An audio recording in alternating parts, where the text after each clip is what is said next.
宴回时，大结局层层反转，男女主历经波折，要扳倒仇人庄世阳和齐王着实不易，好在苦尽甘来，最后庄寒燕大仇得报。庄寒燕说通了祖母，祖母提供了水芹菜有毒的证据，庄寒燕以此来扳倒庄世阳，但庄世阳把所有的罪责都推卸给了周如音，他又逃过了一劫。庄寒燕只有另寻他法，跟傅云熙下乡去寻找证据，证明他是帮裴大福洗钱的义子，却发现裴大福多年来搜刮的钱财全部通过庄寒燕名下放贷出去。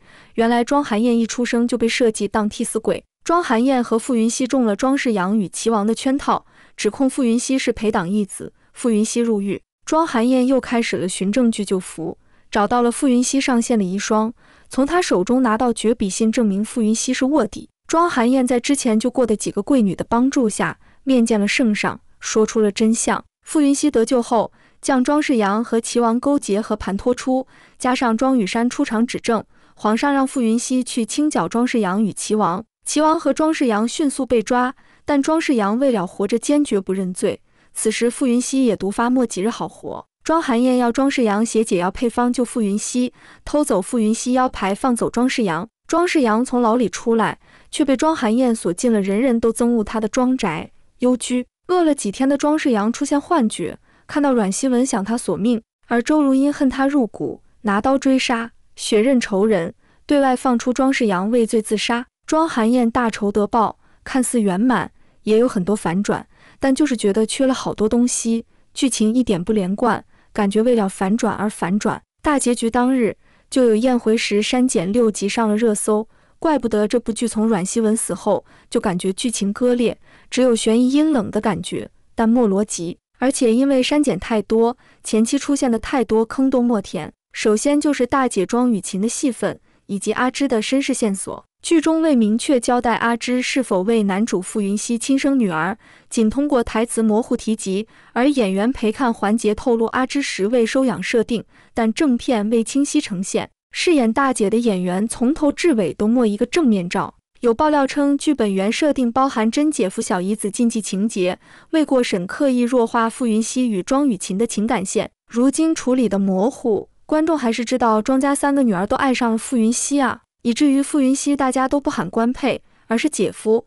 姐夫名号远比夫君响亮，女主和柴静海更有 CP 感。还有一个坑就是活在台词中的养父母，根据庄寒燕描述，他们是十恶不赦。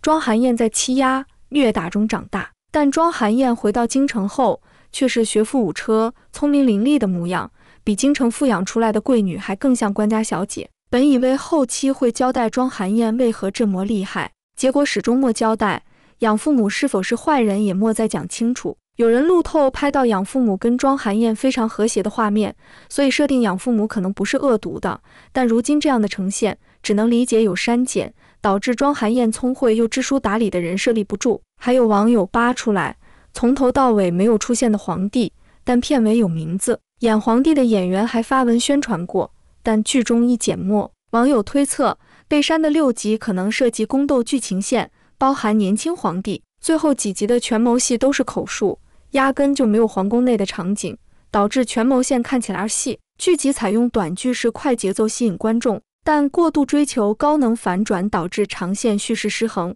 例如，庄世阳的赤脚鬼身份揭晓仓促，阮希文死亡被质疑是为强行推动女主黑化而献祭，编剧曹啸天被指为维持悬疑感牺牲逻辑，引发埋线过多填坑不足争议。那么这部剧还有哪些默填的坑呢？一、柴静保守的秘密是什么？庄寒燕傅云熙大婚之夜，柴静决定离开京城回到海上，临走时她内心独白的是她会保守庄寒燕的秘密，这句话令人摸不着头脑。庄寒燕身上还有什么秘密？为什么柴静要带着秘密离开？此前有网友猜测，庄宇驰假死被柴静带到海上去了，可大结局只有柴静一个人在海上漂泊，并没有庄宇驰的身影。那这个秘密只可能跟儋州的书审相关，那是不是庄寒燕此前说的那些说辞都是假的？儋州发生的一切另有隐情呢？二、儋州的叔叔婶到底是好是坏？本剧最大的一个坑就是庄寒燕一个从儋州乡野来的丫头，竟然知书达理，才识过人。这当中有2套说辞，一套是叔婶从小就对她严苛，非打即骂他是被同村的孩子欺负着长大的。叔叔是一个怀才不遇的人，为了卖弄才华，总会要庄寒燕背那些拗口的书文，所以庄寒燕不仅识字，还会作诗作词。另一套说辞是叔婶对她很好，把她按照京城贵女的标准养育长大，所以哪怕生活在儋州，庄寒燕也过得不差。这一套说辞在彩蛋中出现，因此不少观众以为叔婶真的是好人，叔婶或许真的是被海匪所杀，但这又无法解释井底的燕钗和被咬掉耳朵的同乡，所以我更倾向于叔婶是坏人。至于他懂那些规矩，大概率是在离开儋州前往京城这段时间学习的。毕竟想要编造一个谎言，就需要时间去学习伪装自己，进京之路漫长，正好伪装学习。3. 庄寒燕要对傅云熙坦白的秘密是什么？大仇得报，庄寒燕跟傅云熙终于互诉衷肠在一起。此前两人都有事隐瞒对方，傅云熙隐瞒了自己身中剧毒时日无多的事实，庄寒燕也说他有秘密。正当庄寒燕要坦白时，傅云熙却说不必说了，他不想知道后续，可把观众好奇死了。所以庄寒燕说的秘密到底是什么？从现有的剧情来推测，庄寒燕的秘密无非就是她在儋州发生的事，她又有事欺骗了傅云熙，还有就是对傅家的安排。但无论哪种，感觉到最后都无所谓了，因为庄寒燕大仇得报，傅云熙也解除了嫌疑，傅家安全了，庄家也恢复到了往日的宁静。本以为大结局播出后，所有的谜题都将解开，谁知旧的谜题解开了，新的谜题又开始了，开放式结局。观众好奇的是傅云熙到底死了没有？5年前，庄世阳下毒害傅云熙时，不止庄雨琴喝下毒药，傅云熙也喝下半杯，但为了不被人发现，他声称莫中毒。这5年里，他一直在调查真相，体内的毒也深入骨髓，时日无多。在此之前，他做好了所有打算，给庄寒燕留有退路，打算自己扛下罪责，换傅家和庄寒燕一条生路。庄寒燕却找到破局之法，帮他洗清冤屈，让庄世阳绳之以法。接下来就只剩下一件事，那就是给傅云熙解毒。最后一集中，傅云熙陪着庄寒燕做了许多事情，给阮希文刻墓碑、除夕夜放烟花等等。虽然看似大结局美好，实际上却透着一股悲凉。剧中3个细节证明，傅云熙其实已经死了。1.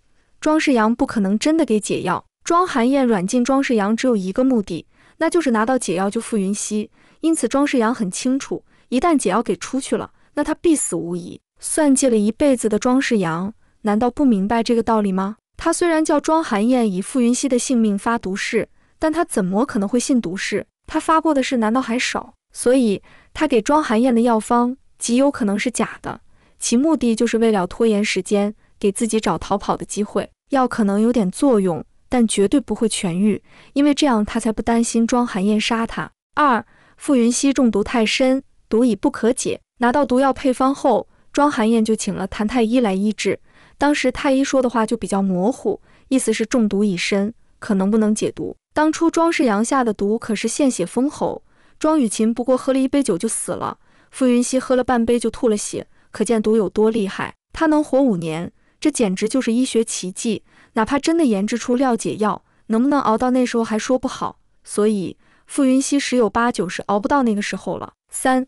大合影中生死两边，傅云熙在死的那边。在大结局中，一切尘埃落定，所有人都在街上放烟花，其中就包括了已经下线的阮希文、宇文长安、陈嬷嬷、吉兰、庄雨池。这一幕应该是女主幻想的美好时刻，全家人聚在一起过新年，在雪地里放烟花，这也是她一直向往的家，这才是一家人该有的和睦。可在最后的站位中，呈现出明显的生死分界，一边是还活着的人，一边是已经去世的人。傅云熙却站到了阮希文与文长安那边，这说明什么呢？说明傅云熙其实也去世了，只是开放式结局让观众自己领悟，觉得傅云熙死了的就真的死了，觉得傅云熙活着的就还活着。